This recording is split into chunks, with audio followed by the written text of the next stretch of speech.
très clairement, hein. Le problème avec toutes ces technologies de l'immédiateté, c'est que bon, on tombe sur une vidéo, on réagit, on pose des commentaires, voire on me contacte. On n'a pas pris le temps, la plupart du temps, de consulter, peut-être pas tout le contenu de ma chaîne, mais enfin suffisamment de vidéos pour comprendre globalement quelle est ma pensée. Le contenu de cette chaîne est un tout cohérent, de bout en bout. Il n'y a pas une once d'incohérence dedans. Alors on consulte une vidéo, hop, on poste un commentaire en attendant une réponse, on voit même pas qu'il y a 4000 abonnés, hein. Imaginez qu'il y ait 4000 personnes par jour qui fassent ça, la réponse, peut se trouver, dans la vidéo, dans la description de la vidéo ou dans plein d'autres vidéos, hein. Mais va quand même pas, gaspiller du temps, hein. Du coup, plutôt que de gaspiller le vôtre, qu'est-ce que vous allez faire? Vous allez me faire gaspiller le mien, en fait, hein. Ou alors on envoie un mail en espérant que je vais faire un cours particulier sur des choses que j'ai déjà dites dans des précédentes vidéos. C'est-à-dire qu'il faudrait que je continue à travailler gratuitement en établissant des relations, personnelles avec des gens pour leur faire des cours particuliers sur les cours collectifs que j'ai déjà donnés gratuitement en ligne. Donc vous comprenez, hein, il y a un problème, hein, et quand bien même je suis en pleine reconquête de ma multidimensionnalité, je vis encore ici, en 3D, et j'ai que 24 heures par jour, comme vous. Et donc cette vidéo a pour but de bien mettre les choses au point sur la responsabilité individuelle. Rares sont les personnes qui, après que j'aurai interagi avec elles pour leur donner des outils pour qu'elles reconquièrent leur souveraineté, vont véritablement engager le travail, hein. Et quand bien même ces personnes-là disposent d'une grande puissance. À partir du moment où je leur envoie un décret de souveraineté, j'ai plus de nouvelles.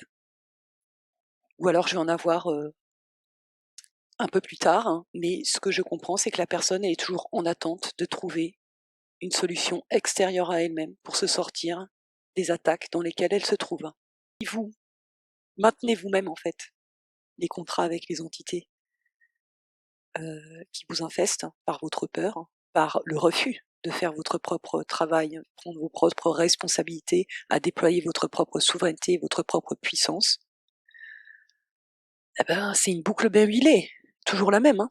Et puis ça fait un bon volume d'affaires, un bon business, hein, pour tous les thérapeutes, aidants, accompagnants, chamans, que sais-je encore, en tout genre, sauf celles et ceux qui travaillent avec une véritable conscience et qui, puis, au bout d'un moment, ils en ont marre de voir revenir certaines personnes, hein, et ils ont compris quand même que c'est peut-être un peu la personne qui se les accroche, les entités, hein, en faisant aucun travail sur la maîtrise de ses émotions. Et oui, c'est comme ça qu'on se les attache et qu'on renouvelle les contrats.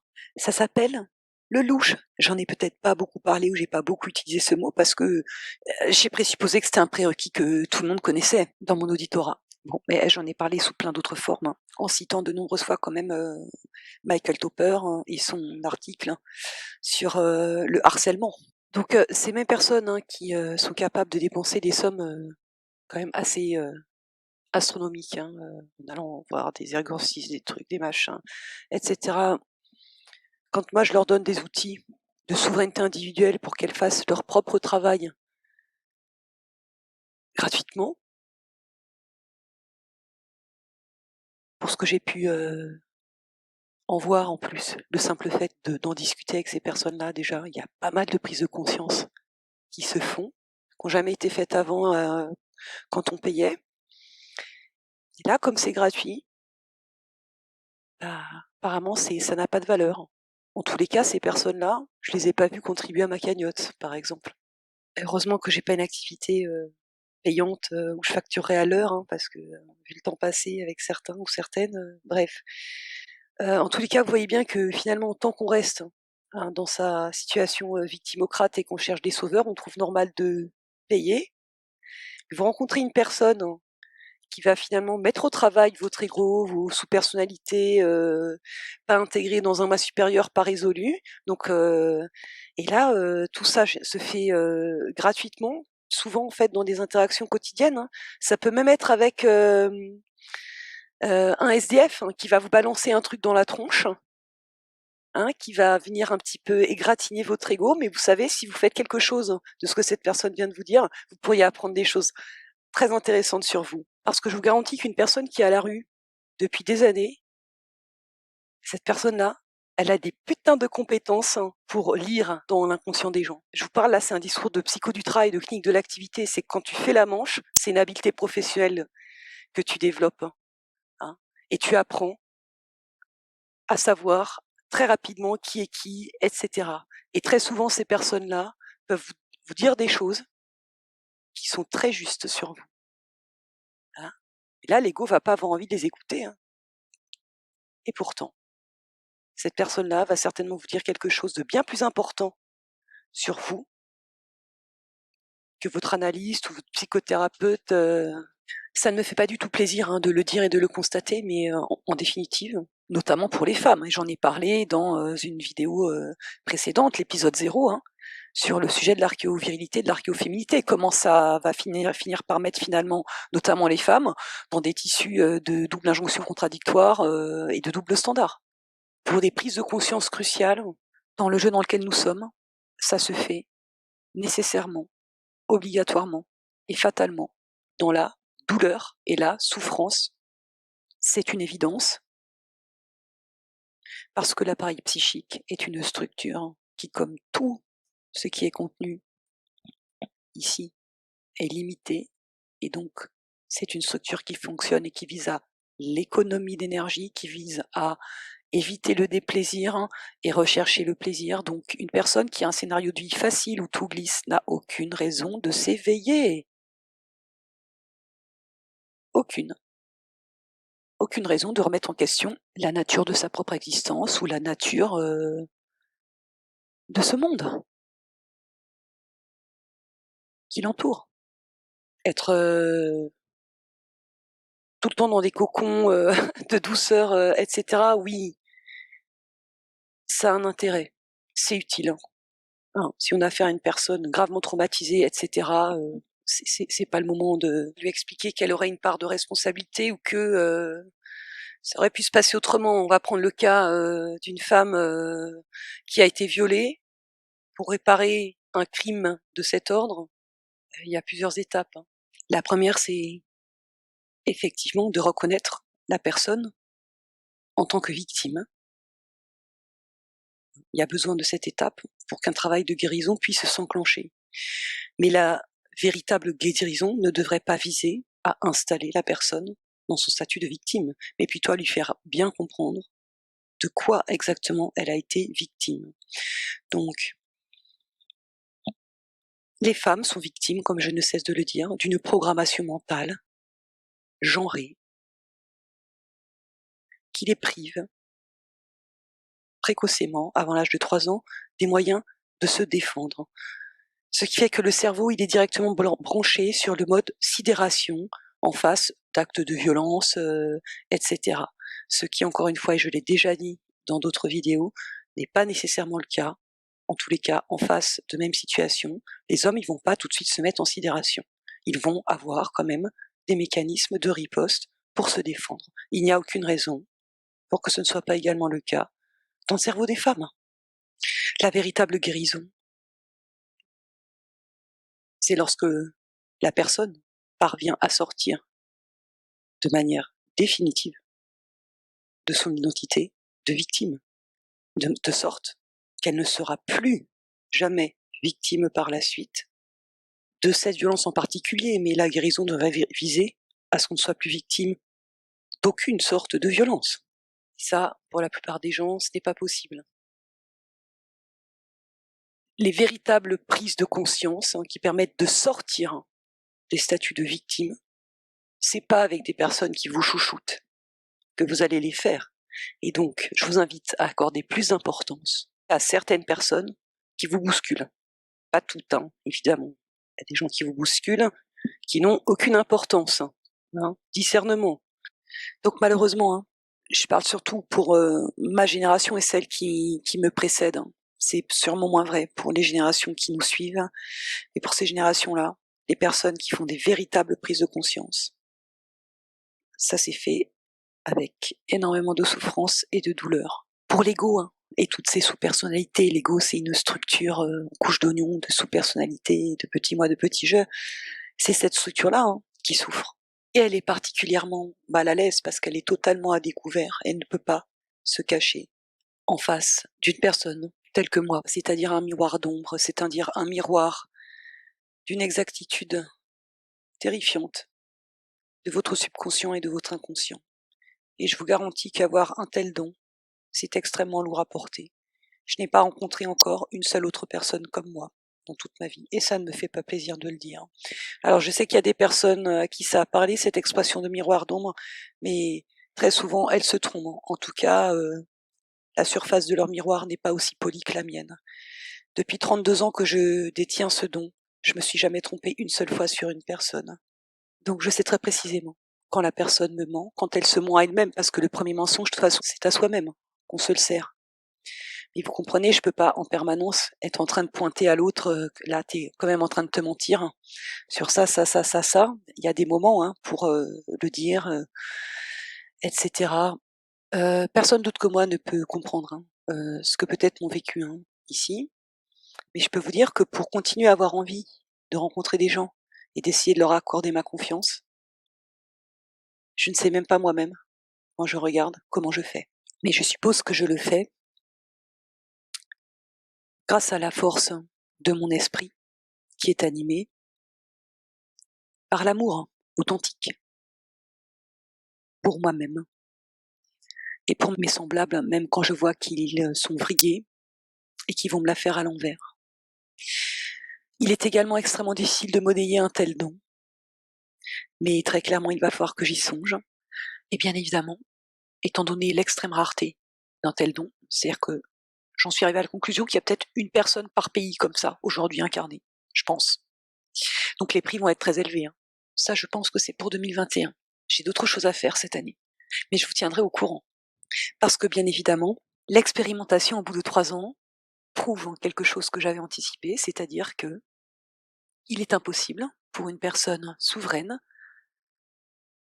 dont la fusion avec son esprit est largement bien avancée, de fonctionner en réciprocité saine avec des personnes qui ont encore un ego bien puissant, qui soit en creux ou, ou en bosse, et qui eux fonctionnent dans le jugement. Quand je parle de jugement, je parle pas uniquement de l'aptitude à juger autrui, il y a aussi le juge intérieur qui peut être très puissant.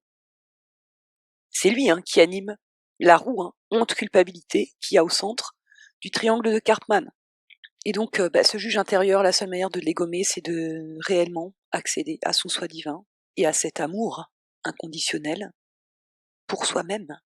Il n'y a que notre soi divin connecté du coup avec la source originelle primordiale qui peut nous donner cet amour et détruire ce terrible engrenage.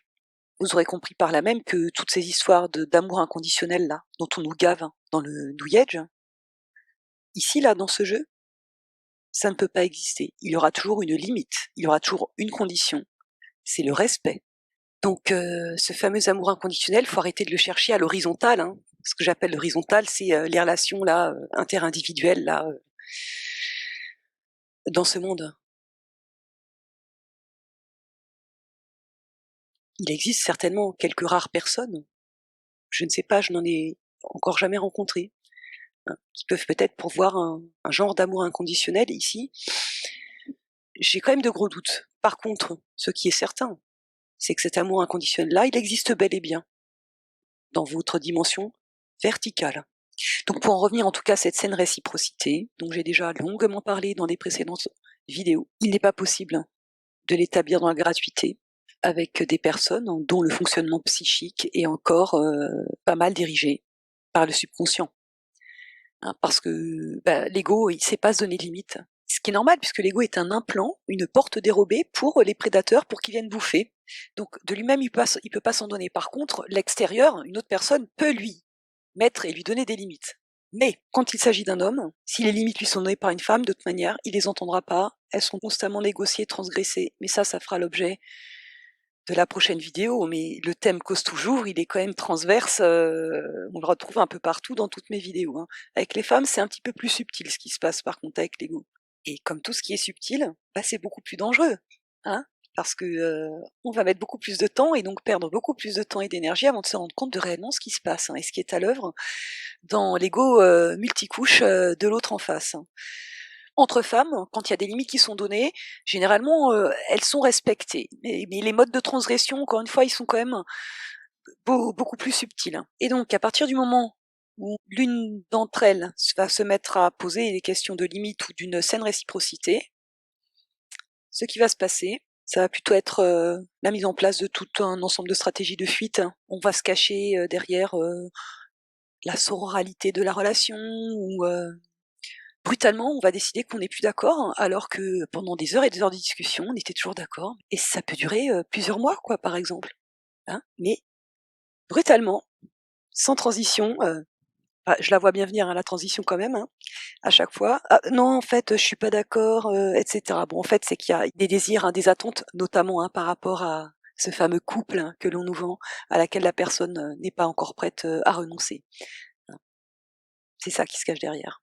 Donc c'est pour ça que ça dure aussi longtemps, hein. Ah enfin, les nanas, elles ont trouvé une autre nana, avec qui parler de leurs problèmes avec les hommes et cetera et puis elles comprennent parce que, hein, il y a toute la théorie, là, toute ma chaîne et cetera. Mais oui, tu as raison, effectivement, c'est ça le scénario, c'est ça qui se passe. Puis il arrive un moment, en fait, où boum, il y a une suspension comme ça et en fait, c'est cette attente-là qui va derrière. On va quand même pas prendre la décision de radicalement, du coup, changer son comportement avec les hommes, d'une façon générale. C'est trop risqué des fois qu'on croiserait le prince charmant. Il y a un autre scénario, sinon aussi, que j'ai constaté chez Nana, c'est, au début elle me contacte: «Ah ouais, tu as raison et tout, ah putain, je me suis fait avoir par un tel et tout, truc, machin, nin Puis alors voilà, pareil, blabla, blabla, «Ouais, mais c'est ça, ouais, bon, non, mais il faut leur dire: «Dégage». Mais il y a un moment où la personne va finir par dire: «Ouais, mais moi quand même, non, je te suis pas, hein, sur le féminisme, et cetera, parce que bon, ma mère, tout ça, blablabla». Autrement dit, la nana, elle a toujours pas compris, malgré toutes mes vidéos, le phénomène de colonisation du cerveau des femmes comme des hommes par le virus patriarcal. Ce qui veut dire que si tu as eu effectivement une mère toxique, en fait, c'est pas que ça dédouane cette personne de ses responsabilités et de tout ce qu'elle t'a fait subir. C'est que cette femme est déjà une victime transgénérationnelle d'un système d'oppression patriarcale. Parce que je n'imagine pas une seule femme dans un monde normal qui deviendrait mère et qui se comporterait de manière toxique avec sa progéniture. Et donc, malheureusement, hein, eh oui, cohérence oblige, hein, voilà pourquoi on ne peut pas se passer d'argent aujourd'hui. Ce n'est pas possible. Tant que les égos des gens seront dans cet état-là, on ne pourra pas se passer d'argent, car manifestement, c'est la seule manière de mettre des limites saines et de rendre manifeste et visible la qualité et la valeur de ce qui est échangé. Très clairement, l'expérience montre que mettre de l'or alchimique à disposition gratuitement, ça ne marche pas. L'ego a besoin de payer pour comprendre que ce qu'il a payé a une valeur. Hein, parce que ce truc-là, là, l'ego, a un fonctionnement tellement pervers que si vous ne le faites pas payer, regardez bien ce qui va se passer. Vous aidez une personne gratuitement, d'une manière, c'est pas juste, je t'ai donné, 1 kilo de pommes, hein. Eh bien, si vous la faites pas payer, elle va vous le faire payer, le don gratuit que vous lui avez donné. Parce que l'ego, lui, il ne sait pas, il ne comprend pas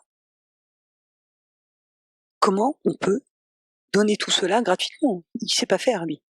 Il fait pas d'ailleurs. Et donc, dans 100% des cas, s'il s'agit d'une personne psychique, elle se mettra à vous haïr. Et ce qui se cache derrière, c'est évidemment le programme convoitise jalousie. Alors, plus le service rendu gratuitement va être élevé, plus la haine va être élevée aussi, hein. Et oui, tout ça, c'est du code de la psyché humaine, hein. Pour moi, c'est limpide comme de l'eau de roche, hein. Ça recouvre le phénomène que notre société psychologisante appelle la personne ressource. À force d'être avenante, disponible, souriante, aidante, elle finit par devenir, eh bien, transparente, hein. Vous avez vu, ça rime et tout le monde lui marche dessus et le jour où elle commence à placer des limites, c'est le moment où on lui dit, «Mais pour qui tu te prends?» mais ceci, cela et ça devient extrêmement violent, évidemment bien plus violent qu'avec, les gens qui mettent des limites et qui les font respecter de suite. C'est la raison pour laquelle, dernièrement, hein, notre société, psychologisante nous explique que les hommes préféreraient les chieuses, puisque, bah, toute femme qui, veille un minimum sur son espace énergétique est fatalement une tueuse aujourd'hui selon les lignes de code de l'ingénierie sociale genrée. Bon, après, il y a évidemment le mode challenge de l'ingénierie sociale genrée, c'est-à-dire qu'une femme acquise facilement n'a aucune valeur, hein, c'est une pute, alors que celle qui va t'en faire baver un peu et te faire un peu ramer quand même, elle doit forcément avoir beaucoup plus de valeur, hein. Et donc c'est plutôt celle-là qu'on va choisir, hein, pour en faire la mère de ses enfants, plutôt que celle que tu as allongée beaucoup plus facilement. Tout ça est partiellement vrai et partiellement faux, hein. Tout du moins, une femme pneumatique, hein, qui vient avec l'énergie de l'élite, elle ne sera ni maman, ni putain. Elle sera plutôt une Madeleine, hein, ou ce que les pères de l'Église, hein, appelaient la prostituée de sagesse. Donc vous aurez compris que généralement les personnes ressources sont des femmes. Pas toujours, hein, il y a des hommes aussi qui fonctionnent comme ça, mais et ce qui se joue après, pour eux avec leur noyau archéo-virilité, parce qu'ils en ont quand même un, ça va pas même pas non plus être tout à fait de la même chose que pour une femme personne ressource. En tout cas, ce qui est certain, c'est que ces personnes-là, le jour où elles en peuvent plus, bon bah c'est la tentative de suicide, et le gars, il va aller plus loin. C'est pour ça qu'il a plus de taux de réussite, hein, du coup, dans son geste de suicide. Donc soit il va faire ça, soit il va buter quelqu'un. Ce sera la première personne, hein, ou la personne de trop, qui ne respectera pas les limites, hein, qu'il vient nouvellement de se donner. Donc il y a un basculement entre pas de limite et puis limite stricte et extrême. Donc attention, hein, aux égos en creux, hein. La décompensation est plus violente qu'avec des égos en bosse. Revenons sur la thématique du coup aide et gratuité. Est-ce que ça marche? Ce thème-là, il est très connu des thérapeutes, hein. Alors ce discours, je sais, est attaqué. Oui, non, non, les thérapeutes ils disent qu'il faut payer, sinon le traitement est efficace. C'est vrai. Si on va avoir une chance qu'à un moment donné, l'ego puisse faire quelque chose du temps de travail qui est fait, il faut que l'ego paye. Dans tous les travaux là qui sont faits, là, on entend les 5 blessures de l'âme, tout ça. Ça, c'est les 5 blessures, hein, de l'âme des psychiques, hein. Moi, j'en ai identifié une, hein, pour les pneumatiques vraiment bien, bien en prise, hein, avec leur esprit. On pourrait appeler ça la blessure, hein, d'incompréhension.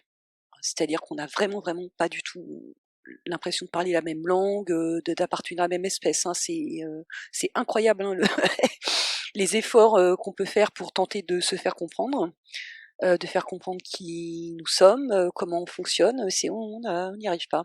Mais alors, la bonne nouvelle, hein, pour les quelques rares, hein, autres que j'ai pu croiser dans ce pays, parce qu'on est vraiment des perles rares, hein, surtout en France, la bonne nouvelle pour nous, c'est qu'apparemment, ça, on est capable de le guérir et de l'achimiser aussi, tout de suite en temps réel. Donc bon, tous vos trucs de projection là, etc., vous les remballez, vous gardez ça pour les personnes qui viennent vous voir et qui ont une demande, hein. Le constat au bout de 3 ans d'existence de ma chaîne, c'est que les personnes avec qui mon message résonne sont toutes dans une misère plus ou moins noire au niveau matériel. Mais si, dans un premier temps, ce sont principalement des hommes qui sont entrés en contact avec moi, là depuis 2019, hein, les femmes enfin sortent du silence et de l'ombre. Et là, ça commence à devenir très intéressant. Il n'y a pas matière vraiment à être surprise. Bon, bah, les hommes, dès qu'ils ont compris un truc ou qu'ils pensent avoir compris un truc, ils se sentent légitimes à parler, à échanger, etc. Alors que les femmes ont beaucoup plus de doutes sur elles-mêmes, sur leur capacité de compréhension, et du coup, elles mettent beaucoup plus de temps, en fait, hein, à sortir du silence. Alors même qu'elles ont beaucoup plus de connaissances, de compétences et de sagesse, hein. Le tableau qui se brosse tranquillement devant mes yeux est le suivant, hein. Bah, les femmes sont généralement bien diplômées, voire surdiplômées, et elles galèrent à fond. Celles pour qui ça va être un peu moins critique, fatalement elles sont mariées, hein, et elles sont en train de se rendre compte qu'elles sont mal mariées. L'écrasante majorité d'entre elles sont célibataires choisis. Elles n'ont pas plus envie que ça de continuer dans les logiques de couple. Bon voilà, arrivé à un certain âge, on a fait le tour. Donc si c'est pas le cas, si j'ai pas affaire à une femme diplômée, etc., de toute façon, elle a quand même un niveau de conscience et de recul, hein, sur ce qui se passe, bien supérieur à, on va dire un homologue masculin. D'autre part, les représailles que subissent ces femmes en essayant de prendre contact avec moi, que ce soit avant pour empêcher une rencontre ou après, ils sont à la mesure de la puissance de la personne. Et encore une fois, il n'y a qu'avec certaines femmes que ça se passe. J'ai pas eu un seul cas, et pourtant j'ai plus de correspondants masculins du même genre, hein, avec les hommes quand ils me contactent, hein. Ils sont tranquilles, hein, poursuivent leur vie normalement. Donc quant à eux, ils ont pas ou peu de diplômes, ils ont fui leur conseil familial assez jeunes, genre 14-15 ans, bah, à enchaîner, dans, bon, bah, tous les métiers que vous pouvez imaginer, hein, et il y a pour eux, très souvent, hein, une phase de vie, de dépendance à des substances, drogue, plus ou moins dures, enfin généralement drogue dure. Pour les hommes, qui ont pu quand même un petit peu s'installer au moins, avec leur vie professionnelle. Pour ceux qui m'ont contacté, ils se sont tous barrés de la France, en prévision de l'effondrement. Bon, il est parfaitement clair que les hommes sont considérablement moins emmerdés, sur la dimension, matérielle et financière de leur existence, hein, pour se construire une, sécurité. La plupart d'entre eux sont également célibataires, hein, mais ce ne sont pas pour les mêmes raisons que les femmes, hein, même s'ils prétendent assumer, leur, célibat, entre les nids, on voit très bien que ce n'est pas le cas, ils n'assument pas de la même manière que les femmes. Bon, si on reste sur le schéma, psychique, de ce monde, d'une manière générale, la capacité des hommes à rester seuls, est bien inférieure à celle, des femmes, à rester, célibataires, hein, pendant de très longues périodes de temps, voire même définitivement. La raison paraît évidente, les hommes ont besoin des femmes, de certaines femmes, pour alchimiser quelque chose en eux. Simplement cette alchimie ne peut pas intervenir, je pense, dans le cadre d'une relation de couple, où fatalement, bon bah, va se rejouer ce que j'appelle le tango macabre, de l'archéovirilité et de l'archéoféminité, quelle que soit la profondeur de travail qui a déjà été fait. Je pense que cette alchimie-là, elle peut être, vraiment, beaucoup plus porteuse dans le cadre de relations amicales, ou entre guillemets, d'accompagnement, et d'aide. Cependant, pour les hommes pneumatiques, ils souffrent pas de, c'est quoi l'expression consacrée à la de misère sexuelle? C'est pas du tout ça, qui leur manque, hein. Il y a un vide d'ordre existentiel et spirituel, en fait, dans leur célibat, c'est ce que je perçois. Ben, dans leur cas, eux, ils arrivent sur ma chaîne parce qu'ils sont, ben, dans la quête de vérité. Alors soit qu'ils restent juste dans la recherche à observer, ou qu'ils se soient eux-mêmes investis, à un moment donné dans la divulgation. Comme je le disais, hein, dans, une vidéo précédente, au niveau du travail personnel de guérison, de tourner son attention vers l'intérieur, il y a pas grand-chose, hein, qui a été fait. Alors que les femmes, c'est l'inverse. Déjà, elles s'en sont mangées vachement plus dans la tronche, donc elles ont beaucoup plus investi, toutes ces questions-là dans le new age de: «Il faut que je m'auto-guérisse, pour que ça aille mieux dans ma vie» et cetera, blablabla, et ce n'est que très tardivement qu'elles, connectent les pointillés, par rapport à la scène conspirationniste, le sujet ufologique, et cetera. Pour les hommes, en fait, ils surresponsabilisent l'extérieur, dans les événements qui se produisent dans leur vie, ils ne se remettent, pas très facilement en question, alors que les femmes, bah, ça fonctionne dans l'autre sens. Avant d'accuser l'extérieur, elles se remettent en question, alors que la plupart du temps, en plus, ce n'est pas juste, hein, de le faire, et qu'elles feraient mieux d'interroger la légitimité de l'extérieur à leur imposer un certain nombre de choses. Donc si la plupart des femmes qui me contactent, il y en a quand même beaucoup d'entre elles qui ont clairement des dons manifestés, très importants, ça ne semble pas être le cas des hommes qui me contactent, hein. Un certain nombre de ces femmes, hein, sont ce que, Eve Lorgen et Lauda Leon, hein, ont identifié comme étant des primes, ou des Starfire Women, ou des Firebloods, ou des Originals. Tout ça recouvre des notions différentes. Il m'est impossible, hein, de faire la traduction de toutes ces vidéos-là, donc je vous les mets en description. Le traducteur, automatique de YouTube marche très bien, donc attention, hein, pour, l'auditorat qui n'aurait pas suivi, tout le contenu de ma chaîne. Il ne s'agit pas de construire un quelconque ego, là-dessus. Il s'agit juste de comprendre ce qui se passe, en fait, en termes de pool génétique dans ce jeu. Pour essayer de résumer, donc, ce virus en intelligence artificielle, démiurgique, a eu besoin de copier, des métagènes divins à partir d'originaux, ce que les manuscrits, de Nag Hammadi, mentionnent comme étant les éons pléromiques. Ils ont créé des clones, des réplicas, des réplicants, hein, qui puissent, accueillir en fait leur esprit contrefait à travers, l'ingénierie de l'âme qui a été progressivement souillée, dégradée pour ne devenir, plus une espèce de conteneur synthétique de mémoire expérientielle dans ce jeu qui puisse être câblé sur l'esprit contrefait. Là, je vous renvoie à ma vidéo sur la vue d'ensemble, du démiurge. J'en profite, pour préciser que toutes les technologies qui existent aujourd'hui, transhumanisme et cetera, sont des copies inversées de nos propres, dons créateurs originels. Les trucs fantastiques là comme les X-Men ne font que nous montrer ce que eux ils font. Ils essayent de copier pour imiter ces dons-là avec de la technologie. Un exemple très concret, hein, la technologie V2K, Voice to Skull, qui permet de contrefaire la télépathie et de harceler certaines personnes, hein. C'est une technologie impliquée dans le gangstalking, notamment. J'ai rencontré une personne dans ma trajectoire New Age qui en était victime de ça, hein. En termes de communication, nous sommes tous potentiellement des télépathes. Pas besoin de téléphone. Et nous n'avons besoin d'aucune technologie pour déployer ces capacités. C'est même l'inverse, hein, évidemment. Puis on va utiliser ces technologies et moi on va développer les vraies technologies natives. Notre technologie, entre guillemets, c'est notre ADN, en tout cas celui qu'on aura débloqué. Autrement dit, c'est notre niveau de conscience, hein, ou de vibration.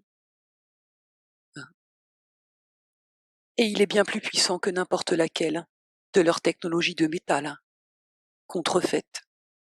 Cela inclut, je pense, jusqu'à la capacité de contrôler la météo. Mais ça ne fonctionne que si c'est fait réellement en connexion avec son soi du vin. C'est-à-dire que l'intention est vraiment placée à ce niveau-là et non pas une intention de l'ego qui voudrait, pour X raison, prouver sa puissance. Donc sans dire que toutes les technologies, la pollution, etc., l'in 5G, ce n'est pas grave, je crois quand même que ultimement, l'unique chose qui nous protège, c'est notre conscience, notre taux vibratoire et donc notre taux entre guillemets «de transmutation» de notre propre ADN. Tous ces programmes, qui nous emmènent vers, le transhumanisme sont très graves, surtout d'ailleurs, pour les psychiques et les illiques. Et quand bien même ils nous pourrissent la vie, qu'il est inacceptable d'avoir ces programmes en cours. Ça, faut que ce soit clair pour tout le monde, hein. Même si on est piégé dans un truc merdique, tout se respecte, tout et tous et toutes doit se respecter, y compris, les objets. Donc fin de la digression, pour en revenir donc à ces réplicants-là, ces clones, et ont besoin d'une certaine dose de lumière, hein, pour s'en nourrir, hein, pour juste pouvoir en fait maintenir leur forme dans cette, dimension. Donc ils essayent de maîtriser, hein, l'art de la compatibilité entre, certains types d'ADN et certains taux vibratoires d'âme, de manière à laisser passer un certain nombre donc d'êtres pneumatiques lumineux, dont ils vont manipuler le scénario pour pouvoir s'en nourrir, sans que les personnes directement concernées ne puissent reconquérir la pleine conscience de qui elles sont véritablement. Hein, bon, c'est pas un hasard si il y a les Mormons et si toutes les lignées en fait humaines généalogiques sont suivies de très près. Tout ça se mélange joyeusement, aussi bien que au sein d'une même famille, les métagènes originels divins ne sont pas également répartis. Et j'ai récemment conduit quelques petites recherches qui tentent à confirmer l'intuition que j'avais, c'est-à-dire que les généalogies sont construites de manière à ce que les originaux, les personnes qui ont le plus de métagènes divins, s'incarnent dans des familles socialement sacrifiées, de sorte qu'au fil des générations, ils et elles finissent par oublier qui ils sont. Pendant que des réplicants, des clones de la même lignée génétique, peuplent, on va dire, le monde des élites ou des stars, du star system.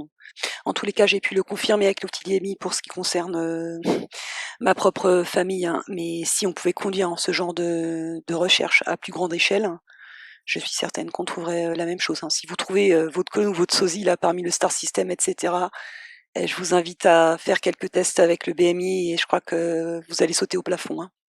Et donc, ce sont des Starfire Women et des Fireblood, hein, qui sont capturés dans ces réseaux-là pour soutenir tous les programmes d'hybridation et de clonage, hein, de ces élites, pour qu'elles puissent se maintenir. Donc bien évidemment, hein, qu'il existe des hommes, hein, Fireblood, etc. Mais les problèmes de l'ego, c'est quelque chose. Du coup, il est fort possible, hein, qu'une partie de ces mêmes hommes fasse partie des cliques de mages noirs qui bossent pour les services secrets de renseignement et l'armée. C'est-à-dire qu'ils soient eux-mêmes instrumentalisés pour nuire à leur contrepartie féminine. Est-ce que ces primes, ces Fireblood, hein, sont systématiquement déportés de l'autre côté de l'Atlantique, hein, où il y aurait des moyens, des bases souterraines plus élaborées pour qui mènent leurs petits tests, hein, comme ça a été le cas pour Lauda Leon, hein, qui est né en Espagne, hein, mais toute sa famille a été déplacée avantageusement aux États-Unis et elle s'est retrouvée dans des My Labs, hein. Elle a été confrontée à l'injection de black goo extraterrestre carrément, hein. C'est la seule à avoir survécu à l'expérience, à sa connaissance en tous les cas. Alors, vu qu'elle a également failli mourir noyée quand elle était pré-ado, elle est en mesure de dire, que, ce type d'expérience avec la black goo, c'est bien pire que la mort. Y a-t-il de telles choses qui se produisent en France? Je pense que oui, et de toute façon, les travaux, de militarisation de la black goo, ils ont commencé avec l'Allemagne nazie, hein, voire les travaux d'Harald de Kotzweiler. Donc même s'il y a eu le projet paperclip d'exfiltration, des nazis là, de l'autre côté de l'Atlantique, je pense qu'il y a quand même quelques programmes secrets qui sont restés aussi en Europe. Et si vous plongez dans les travaux, du docteur Corrado Malonga sur les abductions, lui, il est italien. Vous avez constaté que, les militaires, qui sont sortis, pas toujours, hein, mais la plupart du temps, c'est les insignes de l'armée française qu'ils portent. Je ne sais pas si vous avez remarqué, mais on n'a pas d'équivalent vraiment en France de personnes comme Eve Lorgen ou Lauda Leon, hein. C'est-à-dire des personnes qui ont elles-mêmes, dans un premier temps, subi des abductions, été victimes d'un certain nombre de choses, qui sont sorties et qui pratiquent, hein, aujourd'hui donc l'hypnose régressive, bon, on appelle ça nous ésotérique, mais elles là-bas elles appellent ça hypnose régressive quantique, tout en ayant en plus, hein, de sérieux bagages universitaires en psychologie, anthropologie et même en sciences dures, hein, pour ce qui concerne Eve Lorgen. Donc que se passe-t-il dans ce pays? Il y a certainement un certain nombre de Fireblood, hein, qui sont piégés dans des programmes militaires secrets et qui n'en sortent jamais. Et pour le reste, il y a manifestement des femmes de ce type-là dans la société civile, mais qui sont restées dans l'ombre et qui ne commencent à sortir du silence et de l'ombre que, entre guillemets, grâce à ma chaîne, à comprendre qui elles sont et ce qu'elles ont vécu. Or, ces femmes-là dont je vous parle sont en possession au moins des mêmes compétences et capacités que ces deux femmes de l'autre côté de l'Atlantique. Et pourtant, je n'ai pas encore eu un seul témoignage d'une de ces femmes qui serait confortablement installée dans une activité équivalente. Bien évidemment, je l'ai déjà dit, il y a également des hommes, hein, Fireblood, Starfire, tout ce que vous voulez. Ils sont simplement beaucoup moins nombreux à me contacter, mais il y en a qui sont eux-mêmes installés dans une activité d'aidant. Par contre, on ne peut pas vraiment faire appel à eux parce qu'ils sont embourbés dans leur ego, qu'ils soient complètement happés par leur ego de divulgateur, hein, ou qu'ils soient encore happés dans la pensée New Age, ou qu'ils soient happés à dénoncer la pensée New Age, ce qui est la phase 2 de l'ego, hein, d'ailleurs, la dénonciation, hein. Tant qu'on reste là-dedans, on n'a toujours pas dépassé en fait le cadre de ce qu'on dénonce. Et pendant ce temps-là, il y a une chasse féroce qui est menée en France contre ces femmes-là, contre les Fireblood, les Primes, les Starfire Women, et on se débrouille entre nous et on se débrouille plutôt pas mal, même avec cette sphère de doute tissée par la programmation de soumission archéoféminité, on fait quand même toujours plus que n'importe quel accompagnant empêtré dans son ego d'accompagnant. Je vous laisse imaginer ce qu'on sera capable de faire, hein, quand on aura vraiment dépollué tous nos problèmes d'archéoféminité et qu'on sera en pleine possession de notre souveraineté, avec toute la sagesse et l'humilité véritable que l'écrasante majorité des hommes n'ont pas, surtout quand ils sont installés dans une activité. C'est un problème de professionnalisme en fait, hein. Mais ils ont tendance à vous envahir avec leur ego et donc à vous mettre immédiatement, hein, dans un petit triangle de Cartman, dans un système, d'emprise et non pas de véritable écoute empathique. Ça arrive beaucoup plus souvent, je pense, hein, qu'il y ait des hommes qui exercent, hein, comme ça en tant qu'accompagnants et qui sont autodidactes. Contrairement aux femmes qui exercent dans ces métiers-là et qui ont généralement, des formations à l'écoute empathique, hein, mais surtout au positionnement en fait, hein, en tant qu'aidant. C'est-à-dire que, ton ego doit être totalement au service, de ton soi divin et donc du soi divin de l'autre. Si on est autodidacte et réellement dans l'humilité, on devrait également comprendre, hein, que c'est grâce aux personnes qui viennent vers nous que l'on apprend et qu'on affine son art. Parce que bon, si vous prenez contact, avec les dents et il vous laisse même pas finir vos phrases, hein. Hop, il vous coupe la parole pour vous parler de lui, ou je sais pas quoi, et cetera, ou vous dire: «Ouais, c'est bon, j'ai compris, je connais, je peux vous aider». Il y a un problème, hein. Et puis bon, bah, encore une fois, hein, passé un certain âge, hein, avec une certaine dose d'expérience, halte au sketch, hein, d'être toujours dans ce cercle que nous connaissons par cœur, nous, en tant que femmes, d'essayer de gérer l'ego de la personne qui doit t'aider. Non, hein, trop de boulot. Puis si l'ego est puissant à ce point-là, et on est fondé à se poser la question de savoir à quoi la personne est véritablement branchée. Hein, le travail d'aidant ou d'accompagnant consiste, en tout premier lieu, à bien s'assurer qu'on a bien compris à qui l'on a affaire et quelle est la demande. C'est-à-dire qu'on a bien compris la carte du territoire de l'autre et que l'on sait déterminer si l'on peut, avec ses compétences, travailler dans cette carte et dans ce territoire de l'autre. Il se peut qu'on ne puisse pas aussi. Mais on n'a aucune chance, ça, de le savoir si on n'a pas fait l'effort d'écouter jusqu'au bout l'expérience et la demande de l'autre. Il faut que ce soit bien clair pour tout le monde. Dans une véritable relation d'aide, il ne peut en aucun cas être question que ce soit la personne en demande d'aide qui s'adapte au territoire et à la carte de l'aidant. C'est une violation, ça, des lois universelles. C'est fatalement à l'aidant ou à l'aidante de s'adapter à la carte du territoire de la personne qui est en demande. D'autre part, on ne peut pas emmener quelqu'un ou quelqu'une plus loin que l'on a soi-même été. Et comme vous l'avez compris, en termes d'épreuves, les femmes vont beaucoup plus loin que n'importe quel homme. Et c'est encore plus vrai pour ce qui concerne les Fireblood. Il est donc très peu probable qu'un Fireblood, surtout dans ce pays, puisse comprendre quoi que ce soit et aider, en quelque façon que ce soit, une femme Fireblood. Donc les hommes ont énormément de mal à comprendre que, même s'ils disposent d'énormément de dons et de puissance, celle-ci est réellement opérante et protégée de toute déviation, à condition que l'on s'agenouille devant les personnes qui viennent solliciter notre aide. Et en aucun cas, l'inverse. En tant qu'aidant ou accompagnant, on n'est certainement pas là pour fanfaronner à propos de ses capacités. Et donc, une personne qui est réellement dans la maîtrise de sa puissance n'a aucunement besoin de produire ce type de comportement, puisqu'elle utilise sa puissance pour aider les autres à manifester pleinement la leur. Retournez voir les Star Wars, il n'y a qu'un seul épisode où on voit Maître Yoda sortir son sabre laser. Parce que passé un certain moment, effectivement, il n'y a plus d'autre choix que de manifester sa propre puissance. Mais le véritable maître sait très exactement à quel moment le faire. Et c'est pas la première chose qu'un maître va manifester, ça. C'est son humilité qui sera manifestée en premier. Un véritable maître n'aura de combat externe que très rarement, puisque l'ultime combat, il est toujours à remporter à l'intérieur de soi. Donc, il ne s'agit pas d'une attitude combative, mais d'une disposition prête au combat. On ne va pas chercher le combat, mais si le combat vient vous trouver, vous le reconnaissez et vous y êtes préparé, tant sur le plan intérieur que sur le plan extérieur. Sinon, il y a le Seigneur des Anneaux aussi, la différence de positionnement entre Saruman et Gandalf. Saruman pense que seule une puissance, un pouvoir équivalent peut contrer le mal, et il finit par sombrer du côté obscur. Alors que Gandalf pense que ce sont les toutes petites choses et les toutes petites gens qui font la chose juste au moment juste, la parole juste au moment juste, qui nous protègent du mal. Je préfère la vision de Gandalf.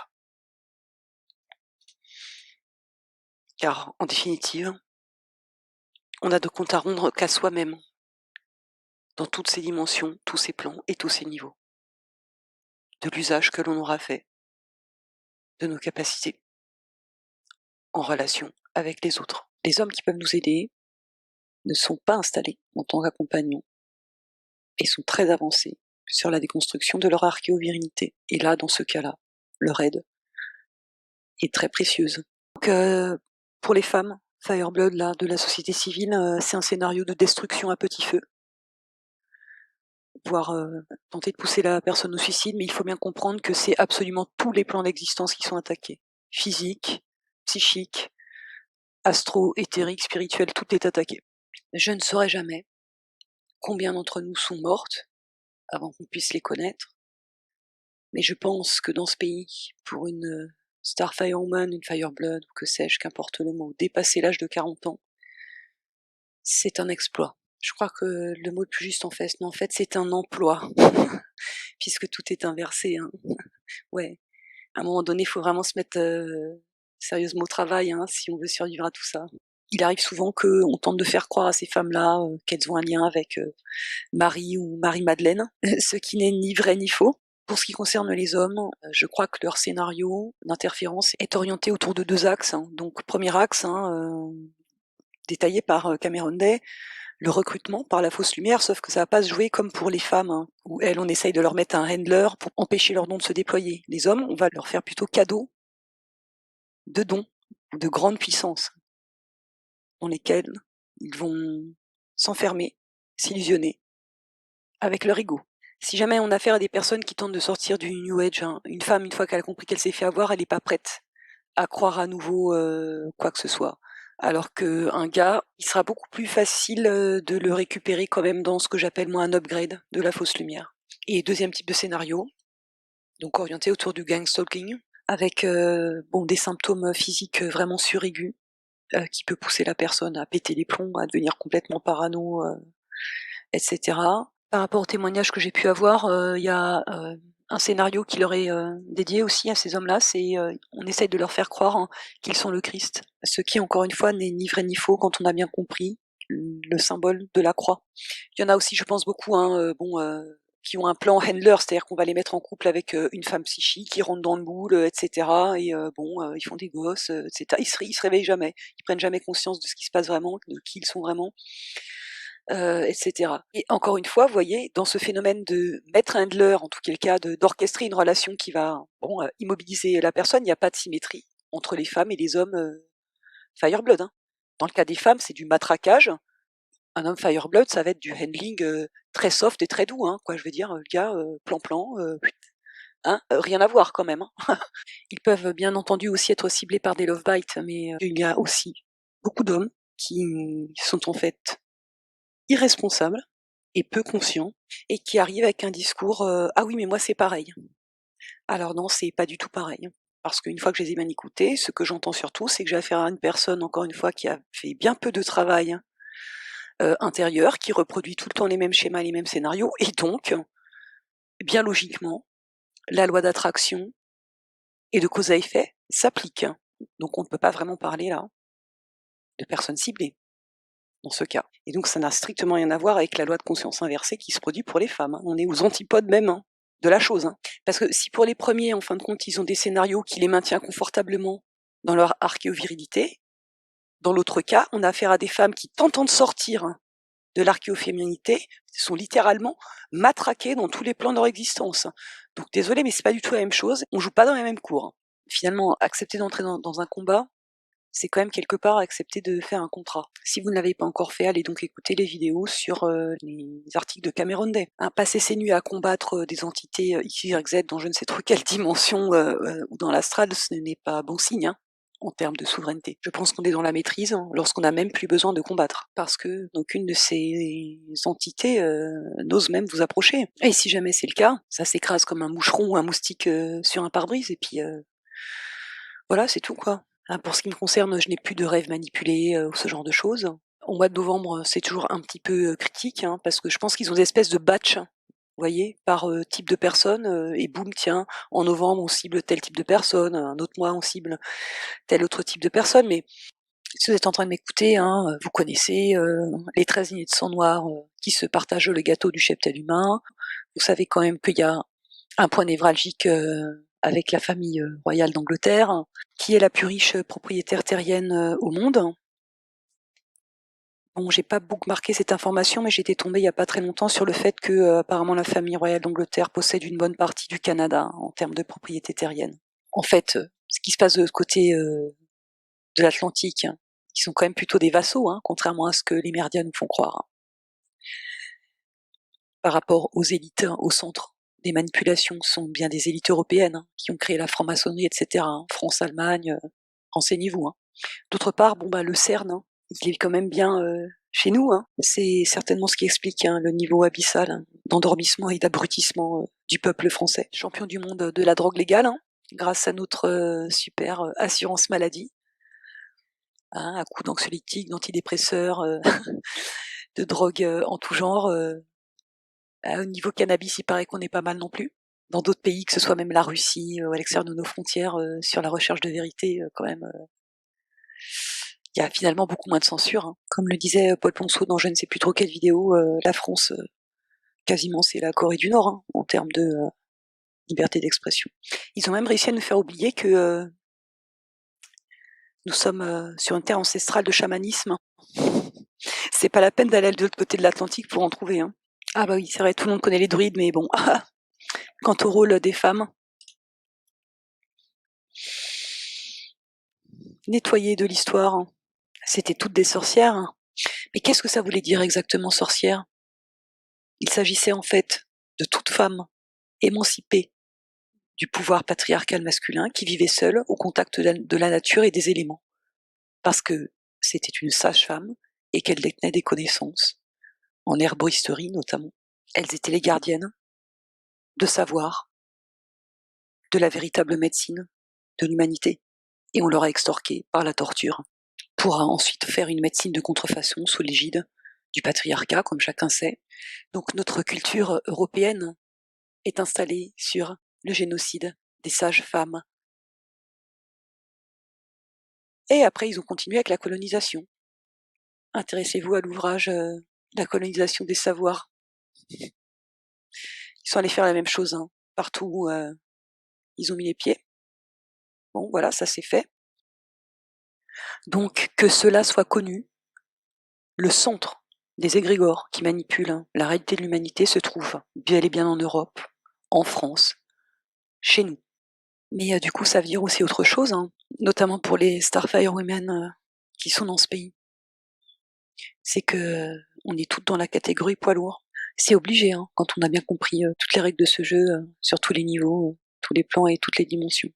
C'est d'ailleurs ce que m'avait dit l'exorciste de renommée internationale, chez qui ma trajectoire dans le New Age s'est terminée. Il se pavane à la BBC, il se fait 6 000 € par mois grâce à la crise des réfugiés qui ont ramené tous leurs démons dans cette belle cité qui est Paris. Toujours est-il que les entités qu'il pilote, à la toute première séance où il m'a vu, lui ont fait dire « Ah ouais, vous boxez dans la catégorie poids lourd, vous ?» Ah, ils ont essayé de me faire descendre du ring pour me rapatrier chez eux, mais ça n'a pas marché. C'est moi qui décide, hein. Dans quel guillemets ring j'ai envie de travailler. Je vous signale que le mot ring, ça veut dire cercle au nominatif, mais à l'infinitif, ça veut dire sonner ou rappeler. To ring a bell, est-ce que ça te rappelle quelque chose? Intéressant, hein.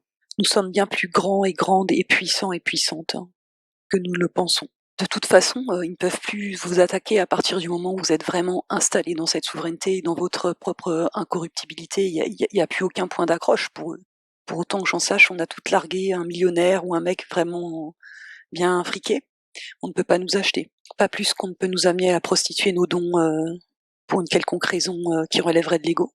Pour Noël, je me suis offert Sorcière, la puissance invaincue des femmes de Mona Chollet. Allez, à ciao, à bientôt.